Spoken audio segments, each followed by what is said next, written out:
പരിശുദ്ധ അമ്മയ്ക്കും ഈശോയ്ക്കും മഹത്വം ഉണ്ടായിരിക്കട്ടെ. എൻ്റെ പേര് ഷെറിൻ. ഞാൻ തൃശ്ശൂർ ജില്ലയിൽ ഇരിഞ്ഞാലക്കുട രൂപതയിൽ കുമ്പിടി എന്ന സ്ഥലത്തു നിന്നാണ് വരുന്നത്. ഞാനിപ്പോൾ അയർലൻഡിൽ രജിസ്റ്റേർഡ് നഴ്സായിട്ട് വർക്ക് ചെയ്യുകയാണ്. അത് സാക്ഷ്യപ്പെടുത്താൻ വേണ്ടി ഞാനിന്ന് ഇവിടെ നിൽക്കുന്നത്. വെക്കേഷന് വന്നതാണ്. അപ്പോൾ ഈ സാക്ഷ്യം പറയാതെ പോയി കഴിഞ്ഞാൽ അത് ഒരു നന്ദികേടാന്ന് തോന്നി, അതുകൊണ്ട് വന്നതാണ്. ഞാനിവിടെ രണ്ടാമത്തെ സാക്ഷിയാണ് പറയുന്നത്. ആദ്യം പോകുന്നതിൻ്റെ തലേദിവസം സെപ്റ്റംബർ 21 ഞാനിവിടെ വന്ന് OET പാസ്സായതും എൻ്റെ അയർലൻഡ് പ്രോസസ്സിങ്ങും എല്ലാം സാക്ഷ്യപ്പെടുത്തിയതാണ്. OET ഞാനിവിടെ ഇവിടെ തീർത്ഥാടന ഉടമ്പടി എടുത്ത് 2023 ഞാൻ ഉടമ്പടി എടുത്തത്. 23 ഒക്ടോബറിൽ കറക്റ്റ് 3 മാസം തികയുന്ന 90ാമത്തെ ദിവസം ജനുവരിയിൽ OET ഞാൻ പാസ്സായി. സെക്കൻഡ് അറ്റംപ്റ്റിൽ.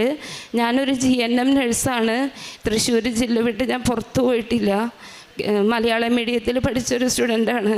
ഇംഗ്ലീഷ് അത്രയ്ക്കും ഒന്നും അറിയത്തില്ലായിരുന്നു. പക്ഷെ ഉടമ്പടിയുടെ ഒരു എഫക്റ്റിലാണ്, ഈശോ തന്ന അനുഗ്രഹമായിട്ടാണ് ഞാൻ OET പാസ്സായത്.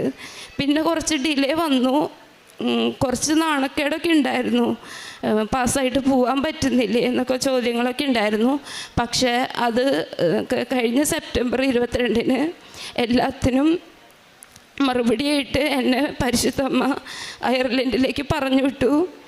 അവിടെ ചെന്നാലും ഒരു വലിയ ടാസ്ക്കാണ് അവിടുത്തെ RCSI ആപ്റ്റിറ്റ്യൂഡ് ടെസ്റ്റ്. അത് നഴ്സസിനുള്ള കോമ്പിറ്റൻസി ടെസ്റ്റാണ്. അത് ഞാൻ പറഞ്ഞല്ലോ, ഞാൻ GNM നഴ്സാണ്. 8 വർഷം ഞാൻ ഈ കേരളത്തിൽ തന്നെ വർക്ക് ചെയ്തത്. അവിടെ ചെന്ന് നമ്മൾ ഈ എക്സാം ക്ലിയർ ചെയ്താലേ നമുക്ക് ഹോസ്പിറ്റലിലായാലും എവിടെയായാലും നഴ്സായിട്ട് വർക്ക് ചെയ്യാൻ പറ്റത്തുള്ളൂ. അതുവരെ നമ്മളിങ്ങനെ വെറുതെ വെയിറ്റ് ചെയ്തിരിക്കുക, പഠിക്കുക. എക്സാം 2 അറ്റംപ്റ്റ് ഉണ്ട്. ആ അറ്റംപ്റ്റിൽ നമ്മൾ പാസ്സായില്ല എന്നുണ്ടെങ്കിൽ തിരിച്ചു പോരാ. അതാണ് അവസ്ഥ. ഫസ്റ്റ് അറ്റംപ്റ്റ് ഞാൻ അപ്പിയർ ചെയ്തു. 14 സ്റ്റേഷനുള്ളിൽ 7 സ്റ്റേഷനെ ഞാൻ പാസ്സായുള്ളൂ. ബാക്കി 7 ടെൻഷനാണ്. കാരണം ഫൈനൽ അറ്റംപ്റ്റാണ്. അതിൽ ഒരു സ്റ്റേഷൻ പോയി എല്ലാം ക്ലിയർ ചെയ്യണം. അത് 10 മിനിറ്റാണ് ഒരു സ്റ്റേഷന് നമുക്ക് ടൈം കിട്ടുക. 30 ടാസ്ക് അവർ തരും. ആ ടാസ്ക് കംപ്ലീറ്റ് ചെയ്തെടുക്കണം. അത് വളരെ സ്ട്രെസ്ഫുള്ളായിട്ടുള്ള സിറ്റുവേഷനാണ്. ആ എക്സാം എന്നെ കൊണ്ട് കൂട്ടിയാൽ കൂടില്ല. പക്ഷെ എന്നെ ഈശോ പാസ്സാക്കി.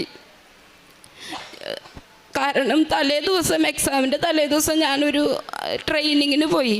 അവിടെ ചെന്ന് കഴിഞ്ഞപ്പോൾ അവിടുത്തെ ടീച്ചേഴ്സ് എല്ലാം പറഞ്ഞു, ഇനി നിനക്കൊരു വഴിയുള്ളൂ, നീ പ്രാർത്ഥിച്ചോ, അല്ലാതെ ഒരു വഴി നിനക്ക് മുന്നിലില്ല എന്ന് പറഞ്ഞു. അപ്പോൾ എനിക്ക് വീണ്ടും പേടിയായി. ഇത് ഒന്നാമത്തെ ടെൻഷനാണ്. അതിൻ്റെ ഉള്ളിൽ കൂടെ ഇങ്ങനെ കൂടെ കേട്ട് കഴിഞ്ഞപ്പോൾ പാസ്സാവാതെ നാട്ടിലേക്ക് തിരിച്ചു വരാമെന്ന് പറയുന്നത് എനിക്ക് ചിന്തിക്കാവുന്നതിനപ്പുറമായിരുന്നു. കാരണം അത്രയും നാണം കെട്ട് ഞാനിവിടുന്ന് പോയത്. പക്ഷേ എൻ്റെ ദൈവം എൻ്റെ കൂടെ ഉണ്ടായിരുന്നു. എന്നെ എക്സാം പാസ്സാക്കി. ഞാനിപ്പോൾ രജിസ്റ്റേർഡ് നഴ്സായിട്ട് 6 മന്ത് പ്രൊബേഷനും കഴിഞ്ഞ് ഞാൻ വെക്കേഷന് വന്നതാണ്. ഇത്രയും വലിയൊരു അനുഗ്രഹം എനിക്ക് തന്നത് ഈശോയ്ക്കും പരിശുദ്ധ അമ്മയ്ക്കും കൊടാനുകൂടി നന്ദി. പിന്നെ ഈ എക്സാം പാസ്സായി. ഞങ്ങളന്ന് ആദ്യമായിട്ട് പുറത്തിറങ്ങി. അന്ന് വലിയ മഴവില്ല്, എൻ്റെ ജീവിതത്തിൽ ഞാൻ ആദ്യമായിട്ടാണ് മഴവില്ല് കാണുന്നത്. അതിനുള്ളൊരു ഭാഗ്യം എനിക്ക് കിട്ടി. പിന്നെ ഞാൻ ഇവിടുന്ന് പോയി കഴിഞ്ഞപ്പോൾ എനിക്കൊരാഗ്രഹം ഉണ്ടായിരുന്നു. എനിക്ക് താമസിക്കാൻ കിട്ടുന്ന വീടിൻ്റെ അടുത്ത് പള്ളി ഉണ്ടാവണമെന്ന്. എനിക്കിപ്പോൾ ഒരു പള്ളിയല്ല, 2 പള്ളിയുണ്ട്. വീടിൻ്റെ അവിടെ നിന്ന് 1.5 കിലോമീറ്റർ ദൂരത്തിൽ നടന്നു പോകാവുന്ന രീതിയിൽ ലെഫ്റ്റിലേക്ക് പോയാലും പള്ളിയാണ്, റൈറ്റിലേക്ക് പോയാലും പള്ളിയാണ്. ഡ്യൂട്ടിക്ക് എനിക്ക് നൈറ്റാണ് ഷിഫ്റ്റ്. നൈറ്റാവുമ്പോൾ എനിക്ക് എല്ലാ ദിവസവും പള്ളിയിൽ പോവാം. എല്ലാ സൺഡേയും മലയാളം മാസ് ഉച്ചയ്ക്ക്. അപ്പോൾ അത്രയും സൗകര്യമായ ഒരു സ്ഥലത്ത് എനിക്ക് താമസവും ഒരുക്കി തന്നു. നല്ലൊരു സ്ഥാപനത്തിൽ സിൽവർ ഗ്രേ കളർ പെയിൻ്റ് അടിച്ച സിൽവർ സ്ട്രീം എന്ന് പറഞ്ഞൊരു കമ്പനിയിലാണ് ഞാൻ വർക്ക് ചെയ്യുന്നത്. അതും പരിശുദ്ധ അമ്മയുടെ ഒരു ഇടപെടൽ തന്നെയാണ്. ഞാനത് ഇതിൽ എഴുതാൻ വിട്ടുപോയതാണ്. സിൽവർ സ്ട്രീം എന്ന സിൽവർ ഗ്രേ കളർ പെയിൻ്റ് അടിച്ച ഒരു കമ്പനിയിലാണ് ഞാൻ വർക്ക് ചെയ്യുന്നത്. ഒരു മലയുടെ ചുവട്ടിലത് അവിടെ എന്നും നമുക്ക് എന്ത് ടെൻഷൻ ഉണ്ടായാലും എന്ത് വിഷമം ഉണ്ടായാലും എപ്പോഴും നമുക്ക് മഴവില്ലായിട്ട് എൻ്റെ മുന്നിൽ പ്രത്യക്ഷപ്പെട്ട് നിൽക്കും. പിന്നെ എൻ്റെ വീട്ടിലായാലും മുല്ലപ്പൂവിൻ്റെ മണം എൻ്റെ അമ്മയ്ക്കായാലും കൊച്ചിനായാലും അവർക്കെല്ലാം അനുഭവിക്കാവുന്ന രീതിയിൽ മുല്ലപ്പൂവിൻ്റെ പ്രസൻസ് അനുഭവിക്കാൻ സാധിച്ചു. പിന്നെ ജോലിക്ക് 50 റെസിഡൻസ് ഉണ്ട് ഞങ്ങൾക്കൊരു ഫ്ലോറിൽ. 2 നഴ്സുമാരേ ഉള്ളൂ. കെയറർമാരാണ് നമുക്ക് താഴെ നിൽക്കുന്ന 8 പേര്. അത് അവിടുത്തെ നാട്ടുകാരാ.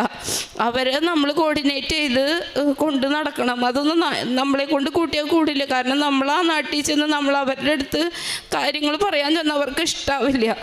പക്ഷേ എന്തിനായാലും എനിക്ക് പറ്റാവുന്ന രീതിയിൽ എൻ്റെ ഷിഫ്റ്റ്, ഞങ്ങൾ 2 പേരുള്ള ഷിഫ്റ്റ് കവർ ചെയ്ത് പ്രശ്നങ്ങളൊന്നുമില്ലാതെ കംപ്ലീറ്റ് ചെയ്തെടുക്കാനായിട്ട് ദൈവം സഹായിക്കുന്നുണ്ട്.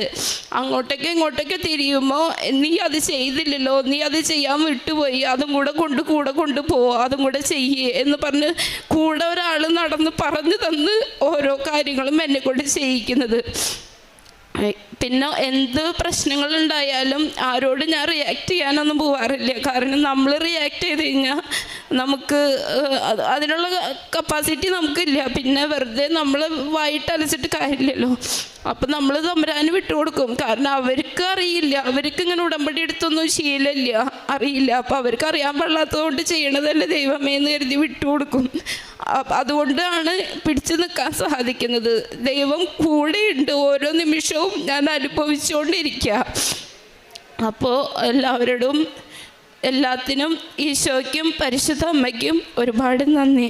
പ്രേക്ഷിത പ്രവർത്തനമായിട്ട് ഞാൻ ചെയ്യുന്നത്, എനിക്ക് കിട്ടുന്ന സാലറിയുടെ 10% ഞാൻ എല്ലാ മാസവും മാറ്റി വയ്ക്കുന്നുണ്ട്. എന്നെക്കൊണ്ട് പറ്റാവുന്ന രീതിയിൽ അറിയാവുന്നവർക്ക് ഞാൻ കൊടുക്കുന്നുണ്ട്. കയ്യിൽ വെച്ചുകൊണ്ടിരിക്കുന്നില്ല. ഞാൻ ആർക്കായാലും, ഞാൻ അറിയുന്ന ആൾക്കാർക്കായാലും അറിയാത്ത ആൾക്കാർക്കായാലും കൊടുത്ത് ആ പൈസയായിട്ടോ അല്ലെങ്കിൽ എന്തായിട്ടായാലും എൻ്റെ കയ്യിൽ ഞാൻ വെക്കില്ല. എൻ്റെ കയ്യിൽ അത് ഇരിക്കുമ്പോൾ എനിക്കത് ഒരു വേദനയാണ്. കാരണം ഞാൻ മാറ്റി വെച്ചിട്ട് ഞാൻ എൻ്റെ ആവശ്യങ്ങൾക്ക് ഉപയോഗിക്കാമെന്ന് പറയണത് എനിക്ക് ചിന്തിക്കാവുന്നതിനപ്പുറം. പിന്നെ ഞാൻ അധികം പ്രാർത്ഥിക്കുന്ന ആളൊന്നായിരുന്നില്ല. ഇപ്പോൾ ഒരു കൊന്ത പോലും ചെല്ലാത്തൊരു ദിവസം എനിക്കില്ല. എന്ത് പ്രശ്നം ഉണ്ടെങ്കിലും മാതാവിൻ്റെ മുന്നിൽ, ഈശോയുടെ മുന്നിൽ മുട്ടുകുത്തി കഴിഞ്ഞാൽ എനിക്കതിന് ഉത്തരം കിട്ടും എന്നുള്ളൊരു ധൈര്യം എനിക്ക് കിട്ടി ഉടമ്പടിയിലൂടെ. എക്സാമിന് പോയപ്പോൾ എൻ്റെ കയ്യിൽ ഞാനിവിടെ നിന്ന് പത്രം കൊണ്ടുപോയായിരുന്നു. ഞാൻ പറഞ്ഞായിരുന്നല്ലോ 21 ഞാൻ പോണേൻ്റെ തലേ ദിവസം ഇവിടെ വന്ന് പ്രവാസി ഉടമ്പടിയായിട്ട് കൺവേർട്ട് ചെയ്ത് പത്രം കൊണ്ടാണ് ഞാൻ പോയായിരുന്നു. ഇംഗ്ലീഷ് പത്രവും മലയാളം പത്രവും ഉണ്ടായിരുന്നു. ഉടമ്പടി എടുത്തിട്ട് അത് പുതുക്കാൻ പറ്റാതെ അല്ലെങ്കിൽ അതിലേക്ക് കൂടുതൽ ഇൻട്രസ്റ്റ് ഇല്ലാതെ പോയ എൻ്റെ കുറേ ഫ്രണ്ട്സ് ഉണ്ടായിരുന്നു. ഞങ്ങൾ 10-16 ആൾ ഒരുമിച്ചാണ് പോയത്. അപ്പോൾ ആദ്യത്തെ അറ്റംപ്റ്റിൽ 1-2 ആളെ എക്സാം പാസ്സായുള്ളൂ. അപ്പോൾ രണ്ടാമത്തെ അറ്റംപ്റ്റ് ഫൈനൽ അറ്റംപ്റ്റാണ്. എല്ലാവർക്കും ടെൻഷനാണ്. അപ്പോൾ ആ എക്സാമിന് ഞാൻ ഈ പത്രവും കൊണ്ടുപോയി അവിടെ എനിക്ക് കാണാവുന്ന ആൾക്കാർക്ക് എല്ലാവർക്കും എനിക്ക് പത്രം കൊടുക്കാൻ സാധിച്ചു. അങ്ങനെ എല്ലാ പത്രങ്ങളും ഞാൻ കൊടുത്തു. എല്ലാവർക്കും വിശ്വാസമായി. പിന്നെ എൻ്റെ ലൈഫിൽ ഇത്രയും കാര്യങ്ങൾ ഈശോ നടത്തി തന്നതിൽ ഒരുപാട് ആൾക്കാർക്ക് വിശ്വാസം വന്നിട്ടുണ്ട്. നമ്മൾ വിളിച്ചാൽ വിളി കേൾക്കുന്ന ഒരു ഈശോയാണ് നമുക്കുള്ളത് എന്നുള്ളൊരു ബോധ്യം മറ്റു പലർക്കും വരാനായിട്ട് എന്നെക്കൊണ്ട് ഈശോ സഹായിച്ചിട്ടുണ്ട്. പിന്നെ ഞാൻ ഉപ്പും കൊണ്ടുപോയായിരുന്നു എക്സാമിന് പോയപ്പോൾ. ഒന്നും നമുക്കുടേതായ ഒരു പ്രോഡക്ട്സും നമുക്ക് അവിടേക്ക് എൻട്രി ആക്കാൻ പാടില്ല. പക്ഷെ ഞാൻ ഉപ്പ് പോക്കറ്റിലിട്ടിട്ട് പോയി. പക്ഷെ ഓരോ സ്റ്റേഷൻ്റെ മുന്നിൽ നമ്മൾ എക്സാമിന് അപ്പിയർ ചെയ്യുന്ന ഓരോ സ്റ്റേഷൻ്റെ മുന്നിൽ നമുക്ക് റീഡ് ചെയ്യാനായിട്ട് ഒരു 3 മിനിറ്റ് ടൈം തരും. അപ്പോൾ ഉപ്പൊരു തരി എടുക്കും. കയറി ചെല്ലുമ്പോൾ തന്നെ ആ എക്സാം ഹാളിൽ ആ സ്റ്റേഷനിൽ ഞാനതിടും. അതിട്ടിട്ട് പ്രാർത്ഥിക്കും. പിന്നെ എൻ്റെ കയ്യിൽ തൈലം ഉണ്ടായിരുന്നു. തൈലം ഞാൻ എൻ്റെ നെറ്റിയിലും പിന്നെ അറിയാവുന്നവർക്ക് എല്ലാവർക്കും നെറ്റിയിലും തൈലം പുരട്ടിയിട്ടാണ് എക്സാമിന് ഞങ്ങൾ കയറിയത്. എല്ലാവരും ഞങ്ങൾ 16 ആൾ പോയതിൽ എല്ലാവരും സെക്കൻഡ് അറ്റംപ്റ്റിൽ ഒരാൾ ഫെയിലായി കഴിഞ്ഞാൽ നമുക്കതിൻ്റെ ഒരു എന്താ പറയുക സന്തോഷം ഉണ്ടാവില്ല. ഒരാൾ തോറ്റുപോയി കഴിഞ്ഞാൽ അതെന്നും സങ്കടം തന്നെയാണ്. പക്ഷെ എല്ലാവരും ഞങ്ങൾ പാസ്സായി. ഒരാൾക്ക് പോലും തോറ്റ് തിരിച്ചു വരേണ്ട അവസ്ഥ വന്നില്ല. 13 സ്റ്റേഷൻ വരെ ഫെയിലായ ഒരു പെൺകുട്ടി ഉണ്ടായിരുന്നു. അവളടക്കം പാസ്സായി സെക്കൻഡ് അറ്റംപ്റ്റിൽ. അത് എല്ലാവർക്കും ഒരു അതിശയമായിരുന്നു. അത്രയും കാര്യങ്ങൾ ഈശോയും മാതാവും നടത്തി തന്നു. ഇതെല്ലാം ഉടമ്പടിയുടെ എഫക്റ്റ്, അല്ലാതെ എല്ലാം നമുക്ക് മനസ്സിലാവും. നമ്മളിങ്ങനെ പോയി ആ ഒരു എക്സാം ഫേസ് ചെയ്യുമ്പോഴാണ് അത് മനസ്സിലാവത്തുള്ളൂ. അല്ലാതെ പറഞ്ഞു കഴിഞ്ഞാൽ ചിലപ്പോൾ അതിൻ്റെ ഒരു ഇത് മനസ്സിലാവില്ല. കാരണം 10 മിനിറ്റിൽ നമ്മളിത് മൊത്തം കവർ ചെയ്തെടുക്കണം. അതിൽ ഒരു ടാസ്ക് പോലും വിട്ട് കളയാനില്ല. എല്ലാത്തിലും നമ്മൾ അപ്പിയർ ചെയ്തിട്ടുണ്ടാവണം. അതൊരു വലിയൊരു എക്സാം തന്നെയാണ്, ആലോചിക്കാൻ വയ്യ ഇനി അതിനെക്കുറിച്ചിട്ട്. അപ്പോൾ ഇത്രയും വലിയൊരു അനുഗ്രഹം ചെയ്തു തന്ന ഈശോയ്ക്കും പരിശുദ്ധ അമ്മയ്ക്കും കോടാനുകോടി നന്ദി. ഷെറിൻ എന്ന ഈ മകളുടെ ഒരു എയർലിഫ്റ്റഡ് സാക്ഷ്യമാണ് നാം ഇപ്പോൾ ഈ അൾത്താരയിൽ പങ്കുവച്ച സമയം നാം കേട്ടത്. ശക്തമായും വളരെ ദൈവസ്നേഹം നിറഞ്ഞുകൊണ്ട് ദൈവം നൽകിയ അനുഗ്രഹങ്ങൾക്കെല്ലാം ദൈവത്തിൻ്റെ കയ്യൊപ്പുള്ള പരിശുദ്ധ അമ്മയുടെ ശക്തമായ മാധ്യസ്ഥത്തിലൂടെ മാത്രമാണ് not by merit but by grace എന്ന അടിസ്ഥാനത്തിൽ ഈ മകൾക്ക് വളരെ പെട്ടെന്ന് അവിടെ അയർലൻഡിൽ ചെന്നതിന് ശേഷം മകൾ ഇവിടെ വന്ന് 6 മാസത്തിന് മുൻപ് സാക്ഷ്യം പറഞ്ഞു പോയതാണ്. അയർലൻഡ് വിസ കിട്ടിയതിന് ശേഷം സാക്ഷ്യം പറഞ്ഞതിന് ശേഷമാണ് ആളുടെ പ്രൊബേഷൻ പീരീഡ് അവസാനിച്ചപ്പോൾ ഉടനെ കിട്ടിയ അല്പസമയത്തിനുള്ളിൽ ഓടി വന്ന് പരിശുദ്ധ അമ്മയോടും ഈശോയോടും തന്നെ നന്ദി പ്രകാശിപ്പിക്കുകയാണ് ഇവിടെ. മകളുടെ എല്ലാ അവസ്ഥയിലും ഈ കാലഘട്ടത്തിലെല്ലാം പരിശുദ്ധ അമ്മയോടുള്ള ശക്തമായ കമ്മ്യൂണിക്കേഷൻ, അമ്മയുടെ സാമീപ്യം മഴവില്ലിലൂടെയും സുഗന്ധാഭിഷേകത്തിലൂടെയും ഈ മകൾക്കുണ്ടായി.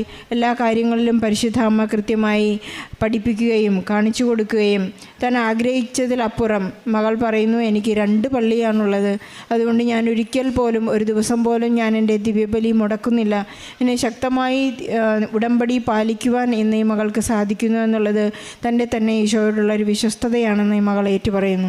അതുപോലെ തന്നെ പ്രേക്ഷിത പ്രവർത്തനത്തിന് കാണിച്ച ഒരു വലിയ ചങ്കൂറ്റമാണ് അന്യഭാഷ പറയുന്ന ഒരു നാട്ടിൽ, അതും പരീക്ഷയ്ക്ക് ഒരുങ്ങിക്കൊണ്ട് നിൽക്കുമ്പോൾ അവിടെ പത്രം കൊടുക്കുവാനും അവിടെയുള്ള മക്കൾക്ക് തൈലം പൂശി ധൈര്യം പകർന്ന് പ്രാർത്ഥിക്കുവാനുമൊക്കെയുള്ളൊരു മനോധൈര്യം ഒരു ഉടമ്പടിയിലൂടെ ജീവിക്കുന്ന ആൾക്ക് മാത്രം ലഭിക്കുന്ന അഭിഷേകമാണ്.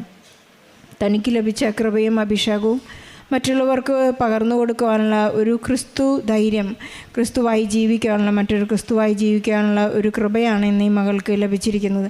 മകൾ തന്നെ പരിശുദ്ധ അമ്മയെ പോലെ ഏറ്റുപറയുകയാണ്, ശക്തനായവൻ എനിക്ക് വലിയ കാര്യങ്ങൾ ചെയ്തു തന്നിരിക്കുന്നു എന്ന്. തൻ്റെ താഴ്മയെ അവിടുന്ന് തൃക്കൺ പാർത്തു എന്നാണ് പരിശുദ്ധ അമ്മ സ്തോത്രഗീതത്തിൽ പാടുന്നത്. ഇന്ന് ഷെറിനെ ഏറ്റുപാടാനുള്ളത് അത് മാത്രമാണ്. ഞാനൊന്നുമല്ല, പക്ഷേ എന്നെ ദൈവം എവിടെയോ വളരെ ഉയർന്ന മലയിൽ എന്നെ സ്ഥാപിച്ചിരിക്കുന്നു എന്ന് മകൾക്ക് ഏറ്റുപറയാൻ സാധിക്കുന്നുണ്ട്. 10% ചാരിറ്റി ഞാൻ കൃത്യമായും മറ്റുള്ളവർക്കായി കൊടുക്കും. എൻ്റെ 6 മാസത്തെ ഈ ഒരു ശമ്പളത്തിൽ നിന്ന് ഞാൻ കൃത്യമായി ദൈവത്തിനുള്ളത് ദൈവത്തിനും സീസറിനുള്ളത് സീസറിനും ഞാൻ കൊടുക്കുന്നു എന്ന് ഏറ്റുപറയാൻ ഇന്ന് ഈ മകൾക്ക് സാധിക്കുന്നത് ഉടമ്പടി കൃത്യമായി പാലിക്കുന്നതുകൊണ്ടാണ്.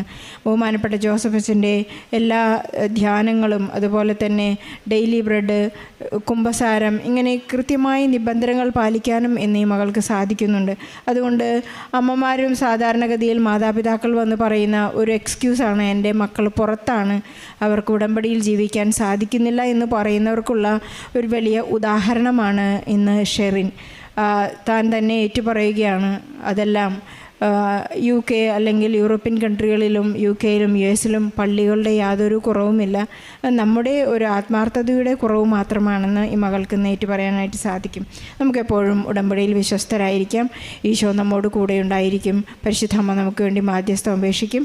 ഷെറിന് ലഭിച്ച എല്ലാ അനുഗ്രഹങ്ങൾക്കും ഈശോയ്ക്കും പരിശുദ്ധമ്മയ്ക്കും നല്ലൊരു കയ്യടി നൽകി ഈ സാക്ഷ്യം നമുക്ക് സമർപ്പിക്കാം.